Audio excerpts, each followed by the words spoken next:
Part 2 ಅಲ್ಲಿ ನಾವೇನ್ ಮಾಡಿದ್ದೇವೆ ಅಂತಂದ್ರೆ ಬಾಧ್ಯತೆಯ ನಿಯಮಗಳ ಬಗ್ಗೆ ಸ್ಟಡಿ ಮಾಡ್ತಾ ಇದ್ದೇವೆ.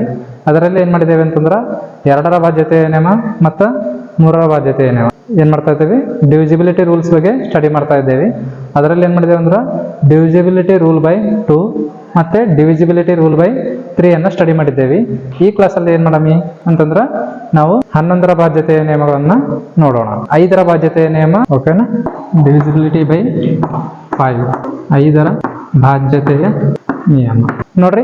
5ರ ಬಾಧ್ಯತೆಯ ನಿಯಮ ಏನ್ ಹೇಳ್ತದ ಅಂತಂದ್ರ ದತ್ತ ಸಂಖ್ಯೆಯ ಬಿಡಿ ಸ್ಥಾನದಲ್ಲಿ 0 ಅಥವಾ 5 ಬಂದರೆ ಆ ಸಂಖ್ಯೆಯು 5ರಿಂದ ಭಾಗ ಹೋಗುತ್ತದೆ. A number having 0 or 5 in its ones place is divisible by 5. 5 divisibility rule ಏನು, ಒನ್ಸ್ ಪ್ಲೇಸ್ ಅಲ್ಲಿ 5 ಆದ್ರೂ ಬಂದಿರಬೇಕು ಅಥವಾ 0 ಆದ್ರೂ ಆಗಿದ್ರು ಬಂದಿರಬೇಕು. ಅವಾಗ ಏನಾಗ್ತದ, ಆ ನಂಬರ್ 5 ಲಿಂತ ಕಂಪ್ಲೀಟ್ ಆಗಿ ಡಿವೈಡ್ ಆಗ್ತದ. ಈಗ ನೋಡ್ರಿ, ಇದನ್ನ ನಾವೇನ್ ಮಾಡಮಿ, ಇದರ ಡೆಫಿನೇಷನ್ ಅನ್ನ ಬರೀತೀನಿ ನೋಡ್ರಿ. ಬಿಡಿ ಸ್ಥಾನದಲ್ಲಿ 5 ಅಥವಾ 0 ಬಂದರೆ ಆ ಸಂಖ್ಯೆಯು 5ರಿಂದ ಭಾಗ ಹೋಗುತ್ತದೆ. ಇದೇ ಸ್ಟೇಟ್ಮೆಂಟ್ ನಾವು ಇಂಗ್ಲಿಷ್ ನಲ್ಲಿ ಬರಿತೀವಿ ನೋಡ್ರಿ. A number having 0 or 5 its ones place is divisible by 5. ಏನು, ಯಾವ ಸಂಖ್ಯೆಯ ಒನ್ಸ್ ಪ್ಲೇಸ್ ಅಲ್ಲಿ 0 ಆದ್ರೂ ಇರಬೇಕು ಅಥವಾ 5 ಆದ್ರೂ ಇರಬೇಕು, ಅವಾಗ ಮಾತ್ರ ಏನಂತ ಹೇಳ್ಬೋದು ನಾವು, ಆ ನಂಬರ್ 5 ಲಿಂತ ಡಿವೈಡ್ ಆಗ್ತದ ಅಂತೇಳಿ ಹೇಳ್ಬೋದು.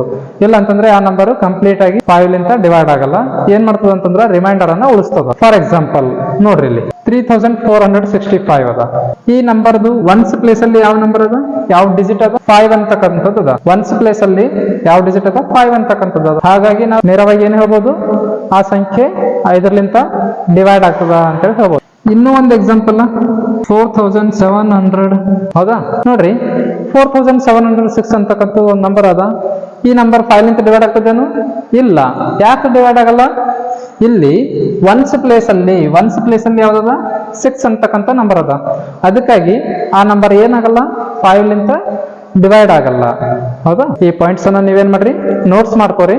11ರ ಬಾಧ್ಯತೆಯ ನಿಯಮ ಏನ್ ಹೇಳ್ತದಂದ್ರ ಕ್ರಮಾನುಗತವಲ್ಲದ ಅಂಕಿಗಳ ಮೊತ್ತದ ವ್ಯತ್ಯಾಸವು ಏನು, ಕ್ರಮಾನುಗತವಲ್ಲದ ಅಂಕಿಗಳ ಮೊತ್ತದ ವ್ಯತ್ಯಾಸವು 0 ಅಥವಾ 11ರ ಗುಣಕವಾಗಿದ್ದರೆ ಆ ಸಂಖ್ಯೆಯು ಏನಾಗ್ತದ, 11ರಿಂದ ಭಾಗ ಹೋಗುತ್ತದೆ. ಇದನ್ನೇ ನಾವು ಇಂಗ್ಲಿಷ್ ಅಲ್ಲಿ ಹೇಳುವಾಗ ಹೆಂಗ್ ಹೇಳ್ಬೋದು ಅಂತಂದ್ರ, in a given number the difference of sum of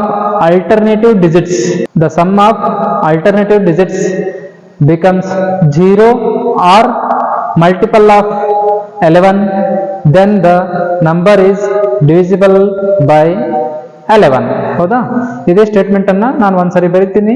ಸಂಖ್ಯೆಯ ಸ್ಥಾನದಲ್ಲಿರುವ ಅಂಕಿಗಳನ್ನು ಕ್ರಮಾನುಗತವಲ್ಲದಂತೆ ಕೂಡಿಸಿ ಕಳೆದಾಗ ಬರುವ ವ್ಯತ್ಯಾಸವು 0 ಅಥವಾ 11ರ ಗುಣಕವಾಗಿದ್ದರೆ ಆ ಸಂಖ್ಯೆಯು 11ರಿಂದ ಭಾಗ ಹೋಗುತ್ತದೆ. ನೋಡ್ರಿ, ಈ 11ರ ಬಾಧ್ಯತೆ ನಿಯಮವನ್ನು ನಾವು ಇನ್ನೊಂದು ರೀತಿಯಾಗಿಯೂ ಸಹ ಹೇಳ್ಬೋದು. ಯಾವ ರೀತಿ ಅಂತಂದ್ರ, ದತ್ತ ಸಂಖ್ಯೆಯಲ್ಲಿರುವ ಸಮಸ್ಥಾನದಲ್ಲಿರುವ ಅಂಕಿಗಳು ಮತ್ತು ಬೆಸ ಸ್ಥಾನದಲ್ಲಿರುವ ಅಂಕಿಗಳ ಮೊತ್ತದ ವ್ಯತ್ಯಾಸವು 0 ಅಥವಾ 11ರ ಗುಣಕವಾಗಿದ್ದರೆ ಆ ಸಂಖ್ಯೆಯು 11ರಿಂದ ಭಾಗ ಹೋಗುತ್ತದೆ. ಹೌದಾ. ಇದನ್ನೇ ಈ ರೀತಿನೂ ಬರಿಬಹುದು. ದತ್ತ ಸಂಖ್ಯೆಯ ಸಮಸ್ಥಾನದಲ್ಲಿ ಮತ್ತು ಬೆಸ ಸ್ಥಾನದಲ್ಲಿರುವ ಅಂಕಿಗಳ ಮೊತ್ತದ ವ್ಯತ್ಯಾಸವು 0 ಅಥವಾ 11ರ ಗುಣಕವಾಗಿದ್ದರೆ ಆ ಸಂಖ್ಯೆಯು 11ರಿಂದ ಭಾಗ ಹೋಗುತ್ತದೆ. ವಿಡಿಯೋ ಪಾಸ್ ಮಾಡಿ ಇದು ಬರೀರಿ. ಇದಾದ ನಂತರ ನಾನು ಏನ್ ಮಾಡ್ತೀನಿ, ಇಂಗ್ಲಿಷ್ ನಲ್ಲಿ ಡೆಫಿನೇಷನ್ ಬರೀತೀನಿ. In a given number the difference of even place digits and odd place digits is 0 or multiple of 11, then the given number is divisible by 11. In a given number, the difference of even place and odd place digits is 0 or multiple of 11, then the given number is divisible by 11. ಒಂದು example ನೋಡ್ರಿ, ಇಷ್ಟು ದೊಡ್ಡ ಸಂಖ್ಯೆ ಅದ, ನಮಗೆ ಓದುವುದೇ ಕಷ್ಟ ಆಗ್ತದ. ಅದು ಅಲ್ಲದೆ ನಾವು ನೋಡಿನೇ ಏನ್ ಹೇಳ್ಬೇಕಂತ, 11ರಿಂದ ಭಾಗ ಹೋಗ್ತದ ಇಲ್ಲ ಅಂತೇಳಿ ಹೇಳ್ಬೇಕಂತ.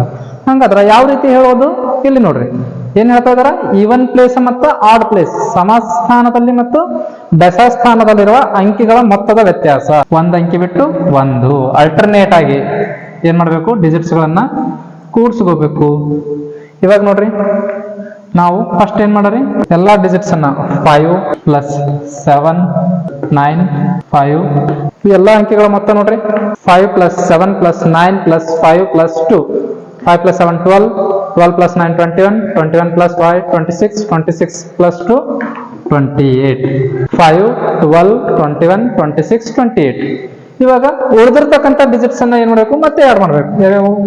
3 4 8 ಇದನ್ನು ಸಹ ಆಡ್ ಮಾಡಿ, 4 + 6 8 + 4 + 3 ನೋಡ್ರಿ, 4 + 6 + 8 + 4 + 3 4 10 18 22 25 ನೋಡ್ರಿ. ಈ ವ್ಯತ್ಯಾಸ ಇಲ್ಲಿ ಈ ಡಿಫರೆನ್ಸ್ ಎಷ್ಟು ಬರ್ತಾ ಇದೆ, 3. ಹೌದಾ? ಇಲ್ಲಿ ನೋಡ್ರಿ, ಇಲ್ಲಿ ಇರ್ತಕ್ಕಂಥ ಡಿಫರೆನ್ಸ್ ಏನಾದ್ರೂ 0 ಅದರ್ವೈಸ್ ಮಲ್ಟಿಪಲ್ ಆಫ್ 11 ಅಂತಂದ್ರ 0 ಆದ್ರೂ ಆಗಿರ್ಬೇಕು, ಇಲ್ಲಂದ್ರ 11ರ ಗುಣಕವಾಗಿರ್ಬೇಕು. ಗುಣಕ ಅಂತಂದ್ರೇನು, 11 ಮಗ್ಗಿ ಅಂತ ಅನ್ಕೋಬಹುದು ನಾವು. 11 ಅಂದ್ರೆ ಟೇಬಲ್ ಅಂತ ಅನ್ಕೋಬಹುದು. ಹೌದಾ? ಆದ್ರ ಟೇಬಲ್ ಅನ್ನು ನಾವು 10 ತನಕ ಓದ್ತೀವಿ. ಇಲ್ಲಿ ಮಲ್ಟಿಪಲ್ಸ್ ಅಂತಂದ್ರ ಅನ್ಲಿಮಿಟೆಡ್ ಆಫ್ ನಂಬರ್ಸ್ ಅನ್ನ 11 ಲಿಂದ ಮಲ್ಟಿಪ್ಲೈ ಮಾಡಿದಾಗ ಬರ್ತಕ್ಕಂಥ ಎಲ್ಲಾ ಆನ್ಸರ್ಗಳು. ಹೌದಾ? ಇಲ್ಲಿ 0 ಬಂದಿಲ್ಲ ಮತ್ತ 11 ಟೇಬಲ್ನು ಬಂದಿಲ್ಲ. ಅದಕ್ಕಾಗಿ ಈ ನಂಬರು, ಯಾವ ನಂಬರು ಇದು ಕೊಟ್ಟಿರ್ತಕ್ಕಂಥ ನಂಬರು 11 ಲಿಂದ ಡಿವೈಡ್ ಆಗಲ್ಲ ಅಂತ ಹೇಳ್ಬೋದು. ನಾವು ಡಿವೈಡ್ ಮಾಡಿ ಹೇಳ್ಬೇಕನ್ನೋ ಅವಶ್ಯಕತೆ ಇಲ್ಲ. ಈ ರೀತಿನೂ ಸಹ ಚೆಕ್ ಮಾಡಿ ಹೇಳ್ಬೋದು. ಈ ಪಾಯಿಂಟ್ ಅನ್ನು ನೀವು ಬರೆದಿಟ್ಟುಕೋರಿ. ನೆಕ್ಸ್ಟ್ ಏನ್ ಮಾಡೋಣ, ನಿಮ್ಮ ನೇರವಾಗಿ ಚಾಪ್ಟರ್ ಸ್ಟಾರ್ಟ್ ಮಾಡೋಣ.